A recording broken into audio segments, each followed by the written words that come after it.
Good evening, India. Good afternoon, Paris. And I'm in North America. Good morning. Welcome to Expressions, a platform which looks at current affairs. It's hosted by the New Indian Express, and the engagement is aimed and designed to look at questions and answers and take the discourse of economy, development, society further. Our guest today is Professor Abhijit Banerjee, who, in that cliched sentence, I can say needs no introduction, but I must introduce him as somebody who has worked on India, on development economics issues, and won the Nobel Prize in 2019 along with Esther Duflo. Welcome to the show, Professor Banerjee. Thank you. Along with me in this conversation, to keep it real, is Prabhu Chawla, the editorial director of New Indian Express. Um, we'll try and sort of look at this idea of the post-pandemic India, and our focus is how can we reimagine India or imagine India better. I mean, do we need to do tweaks, band-aids, surgery? What is the way forward? Um, so, welcome to the show, Professor Banerjee. I would like to open this with your perspective on. So we are in an interesting situation. You know, we are in three different continents and speaking to each other using technology, and this is something that we wouldn't have probably imagined some years back. From your standpoint, from Paris, which I believe is under lockdown, how do you think the pandemic is sort of being managed by the rest of the world, and more specifically, particularly because we must address the Indian question, how has India managed the pandemic? So let me start with the global situation. The global situation is, in some ways, it's more mixed than it looks. If on paper it looks dire, Paris yesterday had France yesterday had the highest number of infections despite being in lockdown. It's the highest ever, 58,000 infections in a day. Mortality rates, however, are much lower than they were, and that might partly explain why people are people are being a bit casual about it. This may there may be a blowback later, which is that maybe right now young people are getting it, and that's going to later affect older people. It's true that mortality is already high here, so it's not, but it's still, the numbers are relative to what happened in March or April, the numbers are relatively low, and that's true all over the world, that the mortality has fallen substantially everywhere relative to the first wave. And partly that's, I think, because of who's getting it. Younger people are getting it, less sick people are getting it. People are being, this is really sick people, and the older people are being more careful. So that's one part of the story. But so we but if you, I think the moment is clearly one of being scared. I mean, just the rate at which it has suddenly exploded after being pretty flat for 4 or 5 months, has exploded all over Western Europe. This should be a warning, and this has sort of happened in the U.S. as well. You see this now in Massachusetts, where I mostly live. You see suddenly, after being basically done with the epidemic for about 5 months, it's returned in a scary form. So I think part of the answer is that we are suddenly seeing, to say, we are middle of the second wave. The second wave is, in terms of numbers, comparable to the first wave. In terms of mortality, less serious, but we don't know where it's leading. We and So, suddenly, so if I may sort of, yeah. I mean, given this context of the second wave, and the picture in India looks slightly better or much better when you look at the mortality rate, the case fatality rates. What the underlying cause of that we don't completely understand, but I guess demographics and probably prior immunities have a role to play in that. So, given the context of the 100,000 cases in the US, 50,000 cases in France, I mean, India the curve has completely dipped in the last month. So, how does India look? I mean, what do you make of the India curve? I really, I and I think many of the epidemiologists I have spoken to are all little baffled. So I will start by admitting I don't think anybody understands what's happening. I think there is because I think there was, especially because there were actually a bunch of kind of large negative shocks. Onam and Ganesh Chaturthi would have gone down faster if it were not for that, and there might be some Durga Puja effect as well, though that so far looks like it's not there. So there were a bunch of sort of things that kicked it up. So given that, especially, it's rather remarkable, and I don't think anybody is confidently saying, I understand what's happening. Now, one possibility is that it's it certainly was geographically quite localized, and it might be that these areas uh, we are close to the relevant measure of herd immunity, which may be that because it seems like some people are much less likely to get it, and that's true everywhere. It seems like there are we don't exactly know why, but it seems like variation both in terms of who is particularly infectious and who gets infected. There are people, spouses, who don't get infected at all despite taking care of their infected spouse. And so there's clearly there is heterogeneity in the response, and we don't know whether that heterogeneity is just accidental, or is it because actually really there you know the you it depends on exactly your profile, and given your profile, maybe your herd immunity is actually, if, for example, if 60% of Indians are unlikely to get it, then herd immunity is at 20%, and a lot of places have reached 20%. So That's there has been this discussion within the government and among academics, whether given the data that has come out from the Sero surveys, that probably India is approaching herd immunity level, and whether that is a signal that one should look at to open up the schools, mass transport system. But of course, there is the underlying fear that India was 6 weeks behind the US and Europe in infection, so probably wait out.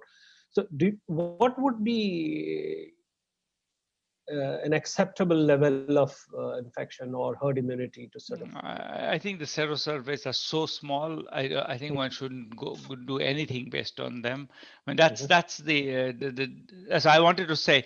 One view is that this is what's happening. There is a I think we just don't have the data to say something like that. I was going to just say that that's not necessarily my view. I'm just saying I've heard this view, which is that this is actually there's really two populations, and the people who were vulnerable are now immune, or enough of them immune. That's why it's falling. The other is that actually we have long-term behavior change. People are actually behaving in more reasonable ways, so it's just going to be slow. It's going to be slow but burn, but eventually as people relax more and more, which we see everywhere.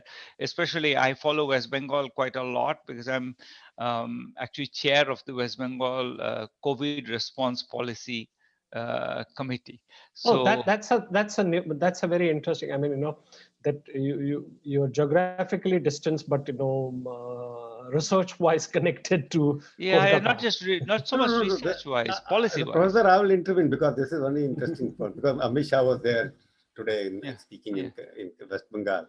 Now, looking yeah. at if you compare West Bengal COVID situation vis-a-vis rest of the country, put country in two parts: one West Bengal and one the national geography. Where do you think how West Bengal is worse or better than rest of India?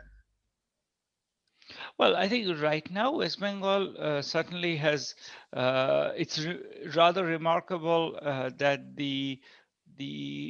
and this is a bit self-dealing to say this because I'm Okay, part it's a of matter the. of fact. Sir. It's a matter of fact. But the fact is that West Bengal has stable rates throughout the Durga Puja period. Now Durga Puja is gone by almost 2 weeks. So Yeah. it's clear that if anything happened in Durga Puja, it would have shown up by now. By now. So the High Court yesterday actually said exactly that, which is the government's enforcement of its lockdown was during the pujas was first rate or something. They said something, I read it in Bangla, so I can't tell you what they said in English, but they said something good about the government.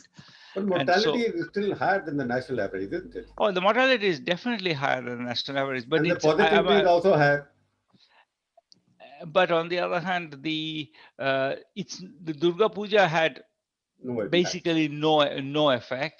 And I mean, I think that given the degree to which West Bengal is extraordinarily crowded and extraordinarily so you might actually it's hard to know whether this what the right standard is. So I wouldn't say that it's a stellar case of preventing it. I wouldn't say it's a stellar case of it's a disastrous case of failure. What I'm observing is simply that the level has been flat for a long time, and in that 1 month when it's about 4,000 infections a day, that Durga Puja was in the middle of that.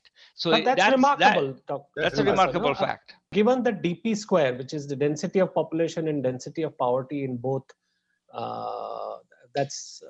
West Bengal has a higher density of population, higher density of poverty than a lot of other developed states, to maintain that flat curve. So that is remarkable, and I wonder whether you had any explanation for it. Well, I think the government, that's what I said, the High Court actually, it put a kind of a set of restrictions on what could be done under Durga Puja. In fact, the restrictions were draconian and then relaxed a little bit. And I think the government from the beginning, and we were part of that policy process of formulating a very stringent set of rules for what you can and can't do. And the government started by meeting with the people who organize the pujas, offering them, I think, 50,000 rupees per puja for the extra cost of sanitation, etc. So people organizing so that you enter through one way and you leave through another way, all kinds of things like that, so that there was less person-to-person contact. So there was virtual pujas were held. Virtual pujas were also held. There was that too, but I think Prime Minister participated in one of them. But I think there was still probably 10 lakh people who were in the streets of Kolkata. It was managed quite well, I would say. And that's what the High Court, which had no reason to go out of its way to say it, said that they had done a rather impressive job. So that was the so I think this particular case, I would say the government did put a lot of effort, certainly, into maintaining a certain amount of sanitary and a sanitary environment during the pujas, and that I think is probably consistent with the data. Whether the overall management of it has been, how good, how bad, what's as Shankar said, what's the right comparison group? I don't know. No, I'm coming to that, Professor. I'm baffled by the situation in India, because you have got a state of Kerala where nothing is happening. No social activity, no Durga Puja, nothing is happening. Onam happened, and Onam increased infection by 71%. 71%. After Onam, now it is still going up 6,000 cases every day. Now, Delhi, for example, it's opened up a lot of things. But the question I want to raise, economic activity, enhanced economic activity, what they call opening up the economy in terms of services, restaurants, mall, and it happened in West Bengal as well. There was opening of the economy. When enhanced economic activity and the COVID cases, is it an inverse relationship, positive relationship? What kind of relationship it is? I can't figure out. And Bihar is another example where election is taking place. Thousands of people are getting out without masks. And still the positivity rate is very low. In the number of cases, lower than West Bengal and Delhi. But I mean, I wouldn't take I would take the positivity rate is depends on who Let us who do gets this. tested, Yeah. who gets tested, and who gets tested. If you know, I could get tested, I'm super careful, I wear a mask all the time, I could get tested 10,000 times and I would still get a positivity rate probably very low, because I'm super careful. So I think positivity rates and actually infection rates are both completely driven by who is the person who's getting tested. So if you essentially test only people who happen to be in cities and who are maybe who are among infected people, you're going to get a high positivity rate. If you happen to test people in rural areas where a lot of places are still really not been touched very much, you'll often get low positivity rates. So I don't want to spend. I think the mortality rates is what's striking. The number we should sort of be puzzled by is the mortality rate, and the mortality rate is I think there is people who claim that if you control for the age of the Indian population, it doesn't look that different from anywhere else. So I I'm don't asking know. about economics of COVID, basically, which is this related to the economic activity of any country or any city? Because that's the question. It should, It is a choice between lives and livelihoods. That is what yeah. is. When you open up livelihoods, you're likely to So get more, yeah, more and more cases of positivity. I mean, So, what is the let economic me say, cost of opening up? I'm Professor, not just 1 second, Professor. I mean, that's very interesting perspective there. I mean, in the causality and the consequence thing, because the U.S. economy recorded very good growth this quarter. I mean, today's labor mobilizer report is very positive. Unemployment is dropped from but the case count in U.S. has shot up to 100,000. So yeah. one wonders, I mean, whether there is a correlation, and if anybody has sort of looked at how much of the economy is open and how much of the engagement sort of causes what. And an attendant question is that, is there a way to sort of test the entire population just like they did in Slovakia? But I'll come to that later. But the correlation, whether it's directly proportional, inversely proportional, I mean, how does one look at, because life and livelihood is mentioned in the same sentence, but we don't know the data on it. Let us look at the cost I, benefit analysis of opening up. I mean, I think there's a bunch of people who are working on this. The problem is that, as we were discussing 10 minutes ago, the basic parameters of this whole thing are not known. So we don't know what the interpretation of the what they call an R, the infection. How many people does somebody? This number makes, as far as I can tell, this number itself doesn't make any sense, because it seems like some people infect 30 people and some people infect zero. Yeah, A lot of yeah, people infect zero. In yeah. fact, the biggest, if you plot the number of people that have been infected by a single person, the biggest weight I think is on zero. So even if I'm infected, so it's not that everybody's the same. So all these people are building models of what is happening, but it's very hard to build a model that takes the reality of this disease, because we have so little data on what it does. We're sort of making up things as we go. So my guess is that, I could say things. So we do see, absolutely, there was a huge economic cost. In India, we paid probably the biggest economic cost anywhere in the world for the lockdown the way we did it. So you can easily impose, and there's no magic there. I mean, you shut down all activities, you will get the economy dropping. Now, what's happening after we have reopened? Is it because we have actually reached relatively high level of immunity among the people who move? So one possibility is that the people who move, for them, their possibility of getting infected is actually much lower than we expected. They're young. Most of the people who are moving around, the ones who are going and working, they're young. Maybe they don't get infected easily. They don't get sick, so they don't infect others. So they are actually relatively uh, so some people had argued a long time ago that, in a sense, we should just, even at the beginning of the pandemic, that you should just let the young people work. Professor, And last question here. Economic cost of lockdown was justified or not? the economic cost of the lockdown we imposed in India Yeah. was clearly not justified. Let me say that. But I think that's a bit of an extreme statement, because the way we did our lockdown is very different from way, for Why example, do you say that? It will not justify. Just explain to the readers and yeah, yeah. viewers. So Yeah. I think what we did, part of the economic cost was just um, the speed at which we did it. There was no reason to do it the way we did it. That's very clear that we shouldn't have done it right then. Part of the reason why we are fighting now, as I said, I say we meaning as part of this COVID response, the fight we are fighting is everybody saying it's too long, we can't stay locked down, we can't wear masks anymore, we're tired. That's the word, that's what everybody says, and that's what we are fighting. We're in fact discussing how does one get a message through that is, you may be tired but you might still die. How does one get that message through? But it's really we could have waited on the lockdown for another at least a month, when we would have been much better organized. We could have told people that we'll have a lockdown. If infection rates rise, we'll have a lockdown in a month, because we in the end we had a very high, we didn't escape the original first big wave.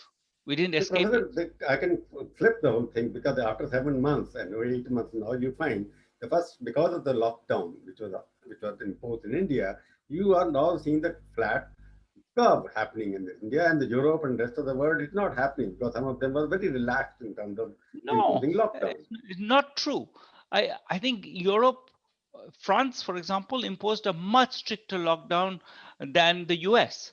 People were not allowed to go out for more than 1 hour a day. They were really, they was extremely strict. What they did afterwards was what caused the second wave. What they did was they were, in a sense, they felt that they can't continue the lockdown for 6 months.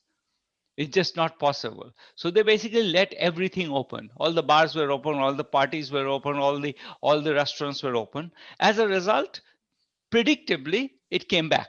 So they, in a France, in a sense, did this more or less with the eyes open. They decided they cannot do the lockdown for 8 months. It would be impossible to sustain it. We did it also, in a sense, through the back door. We started opening up. At some point in May, we started opening up, and then we opened more and more. So we went very much like France.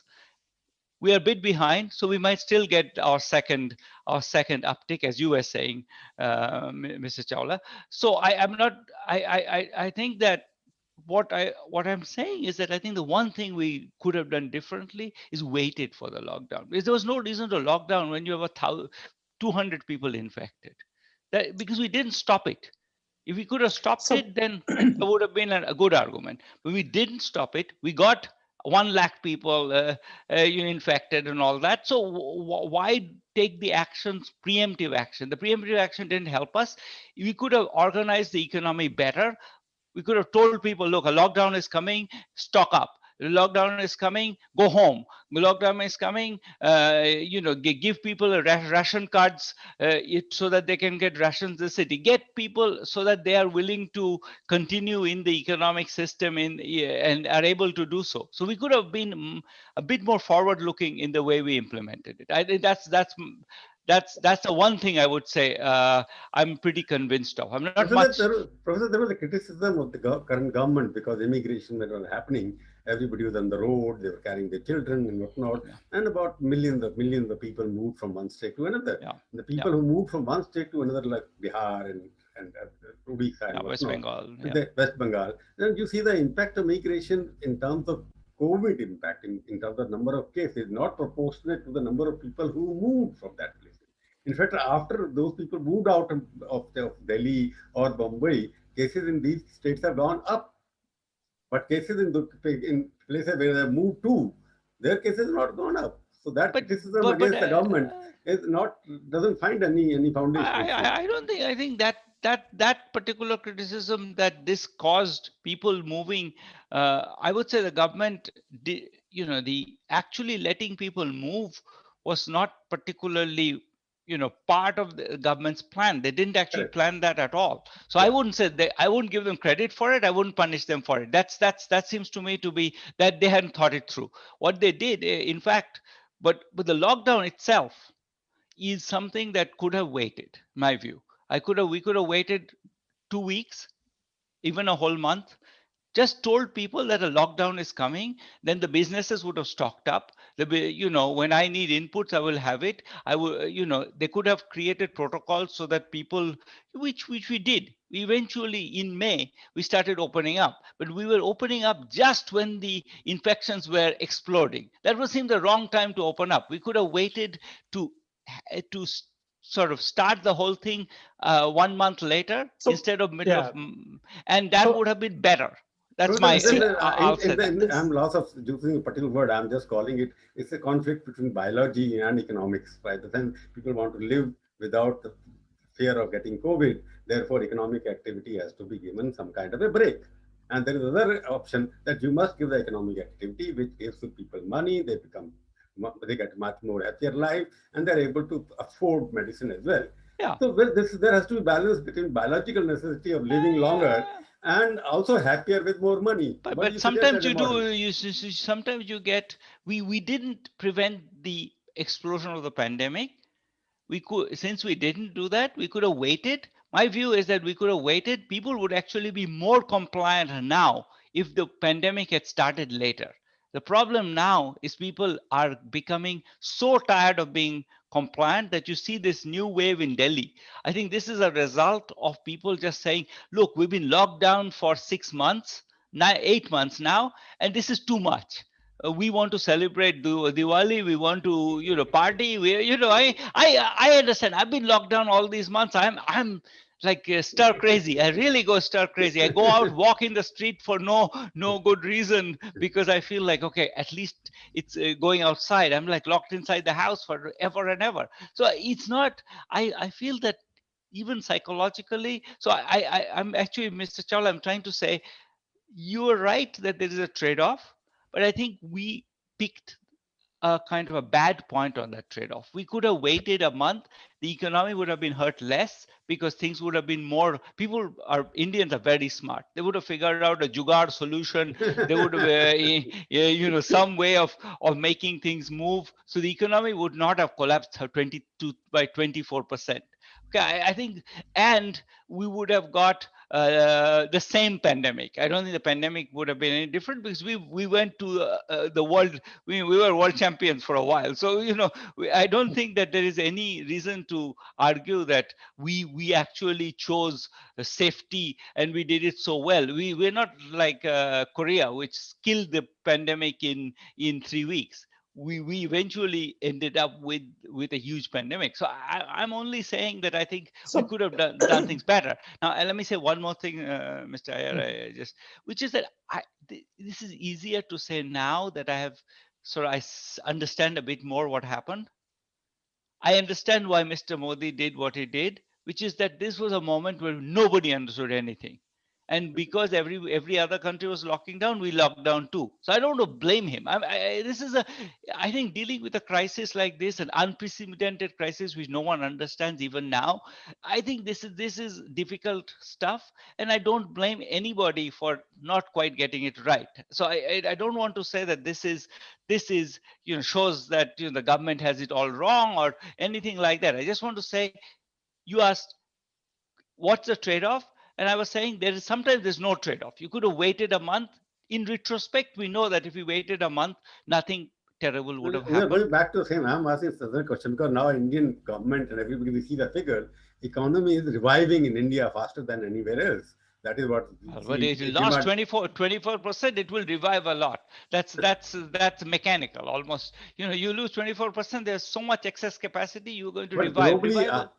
globally, we are lost more than the rest of the world, or we are lost Yes, as much yes. as We everybody. we lost much more than any other large economy. We were even, we lost 24%. Nobody even comes close to 10. Any of the large economies in the world, nobody lost 10. We really were like the worst performer for this one quarter.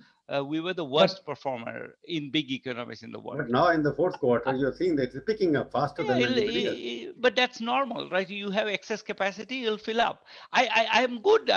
In fact, you can see me being quoted in the press.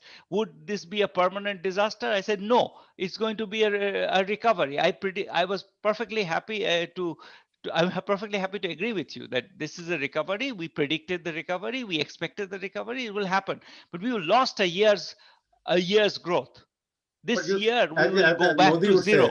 अच्छे दिन वापस आ गए. हाँ Happy days are वापस आ here गए. again. नहीं अभी we तो don't know about हम that. I अभी mean, भी पीछे हो. अभी भी पीछे हूँ. कभी तो पहुंच अच्छे जाएंगे दिन लेकिन आएंगे. क्यों नहीं. so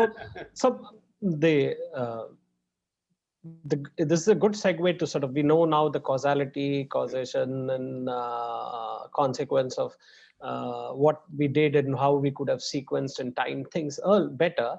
But with the advantage of the hindsight and reflection that we've done, Professor, I mean, how does India reimagine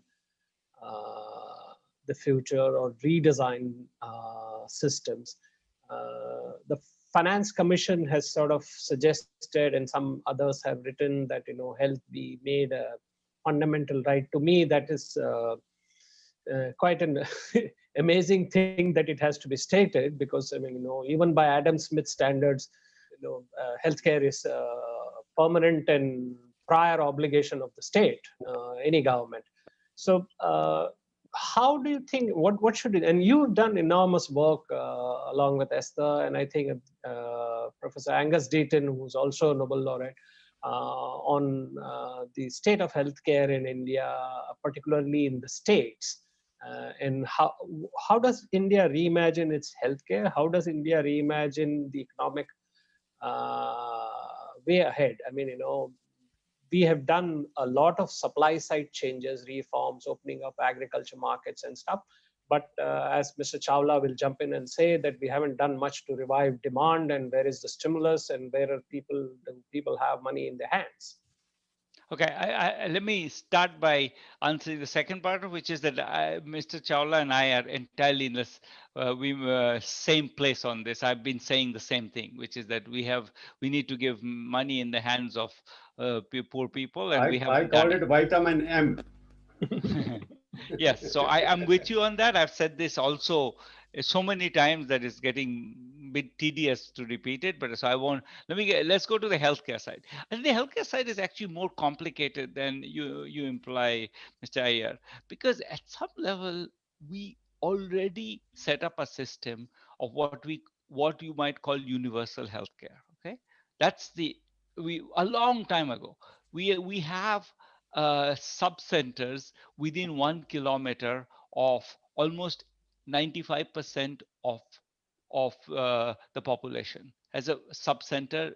Um, there's a public health center, PHC, somewhere within 10 kilometers, usually, or less, actually, 6 kilometers, I think, or something. So there is actually, and No, I agree. I mean, the three-tier system of we staffed all those sub-center, people. PHC, and we did that from 1952 or Yes. 53. Or And after 72 we did a lot, but let me just finish my sentence, which is then I let you.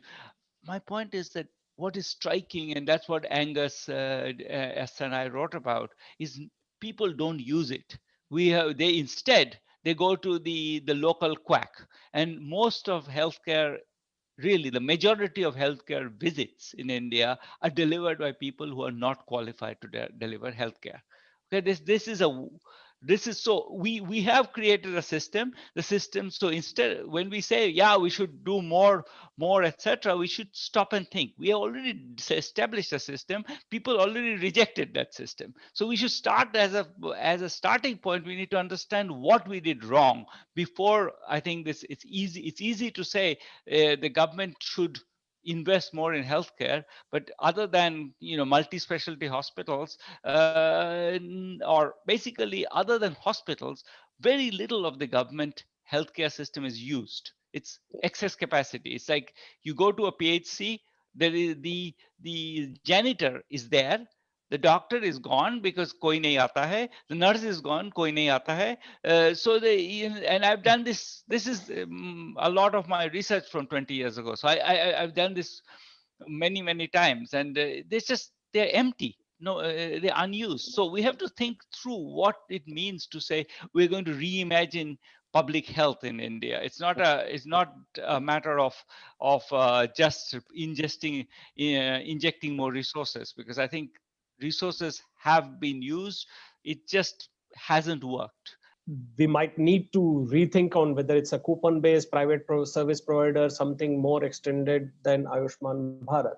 But in the immediate next few months, how would, I mean, we will probably have a stimulus, or at least rhetoric of a I hope stimulus so. in the I hope budget, so. somewhere towards the budget. So what would your suggestion be for the budget? I mean, how would you design?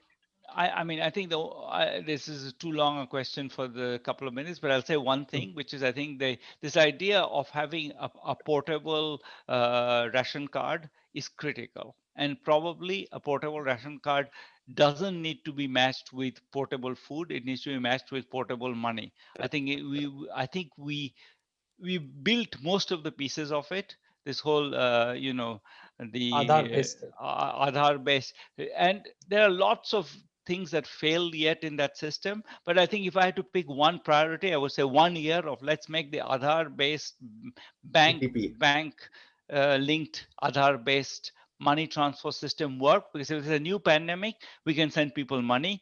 It will really make life easier. There are too many people who had no recourse, and that's tragic. And so I would say let's make an investment. This is a not just giving money, it's also investing in making the system work perfectly. We know the system works pretty imperfectly right now. The Aadhaar based system is the Jharkhand story. You can see that people are taking your Aadhaar number and getting money in their Money. in your Correct. name.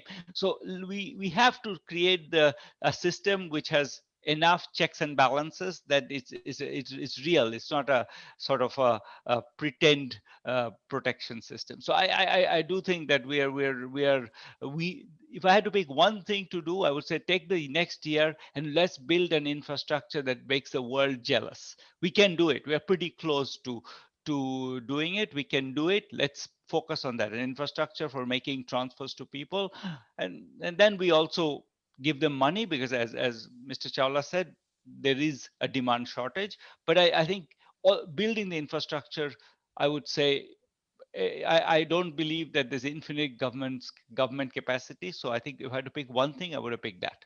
I will turn the sales law, which says the supply creates its own demand. I would say, will demand creates its own supply? That's Keynes. I would say Huh, yes. yes, because you are Amartya Sen philosophy. You are going to say, but what I'm asking the last question, which is that if you're talking about DTP through the banking system, do you think Indian economy fundamentals are strong enough to have that kind of money to be transferred? Because Modi talking about wealth creators, stimulators is always meant for the supply side economy. And there's nothing which is visible, which is people call subsidy. As Shankar, a famous frame, the subsidies are meant that people, industries get incentives and they get poor people get subsidies. So this is some kind of a dilemma which we have been facing. So do you think fundamentals quite enough to transfer the money to the people so that we can afford it through what mechanism? I'm going to say yes. We could have afforded it. The U.S. Printed $3 trillion of just money. They printed money. Europe, the German central bank allowed Europe to print, I think, $1 trillion almost. I don't know, Yeah, 850 890. Yeah, yeah. billion or something. This is we did nothing. What We do you sat suggest? on our If hands. We you could were have chief, if you were chief print. economic advisor to the prime minister, you would have recommended how much money should have been printed by the Reserve Bank of India here. I think if they printed 3% more of GDP and gave it away, the economy would be in better shape. What about the rating agencies of the world? who gives a damn about the rating agencies? We basically we have never defaulted. Who gives a damn about what they really are? In my view, they are one of the most pestilential influences in the world. You suggest 3% of the GDP should have been printed extra and distributed to the Yeah. people. The DDP, that would have made much more difference. It would have made a huge difference. Everybody would be, the economy would be better. I think there was so much excess capacity. You think that's the only way? Still, there is a way that can be followed. I think now it's less true because now the economy is cruising back towards its more full employment. So you print money now, you'll get more inflation. But in the depth of the recession, you could have printed money without much of a cost. Now, at this stage, when we are talking, we don't need to print extra money. I think we probably still do. I think there's still a demand deficit, but the magnitude. You asked me what would I have done. I would have done it in this. And now, in April, as we talk, how much extra money should be printed? Maybe 1% of GDP 1%. Or something. I still think it's worth giving people some extra money. So one of the things that has been always mentioned is that we should build more infrastructure, create more jobs. The old Keynesian way. Since sequence and timing has never been India's best polity, where would you, is this the time to sort of start spending the money on the infrastructure building and creating jobs so that you accelerate the growth, or you would much rather wait for the pandemic to subside by engagement in economic activity? Because we still have the schools are closed, the mass transport system is shut down, face-to-face economy is pretty much closed. So how does one work the timing of that? Maybe at this point I would wait. I think that if there is a second wave, we would then be caught between. I think it would be better right now. That's why I said right now I would focus on building infrastructure for making transfers possible. So if there's a second lockdown, the lockdown is managed better. I think that this is. So we don't know whether there'll be a second lockdown or not. I absolutely hope and pray that there isn't one, but God knows. Thank you, Professor, for joining us. Thank you for having me. It was fun.